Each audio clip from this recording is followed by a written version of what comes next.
నా సోదర సోదరీమణులకు ముఖ్య అతిథిగా విచ్చేసినటువంటి గోదా విష్ణువర్ధన్ గారికి మరియు డాక్టర్ కల్పన మేడం గారికి, అందరికీ, పల్లకొండ సతీష్ గారికి, ప్రతి ఒక్కరికి అందరికీ శుభాభివందనాలు మరియు సంక్రాంతి శుభాకాంక్షలు. చాలా ధన్యవాదాలు. దీనికి ఇక్కడ సమ్మాయి నగర్ సంబంధించి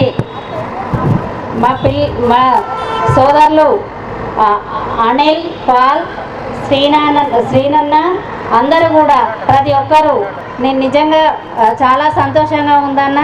ఇలాంటి ప్రతి ఒక్కటి కూడా చేదోడు వాదోడుగా మీరు ముందుకు తీసుకువెళ్తున్నారు. చాలా సంతోషం అన్న. ఇక్కడికి వచ్చినందుకు కూడా మాకు చాలా సంతోషం అనిపిస్తుంది. మా గోదమ్మ టైం నిజం, కానీ ఇక్కడికి వచ్చి మన మధ్యలో ఇక్కడ చేసుకోవడం చాలా సంతోషకరం.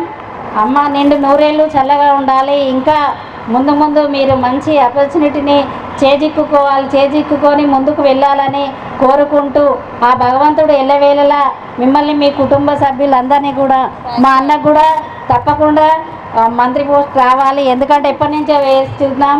ఇది 26లో జరగాలని కోరుకుంటున్నాం. ఈ అవకాశం ఇచ్చిన పెద్దలందరికీ నా ధన్యవాదాలు.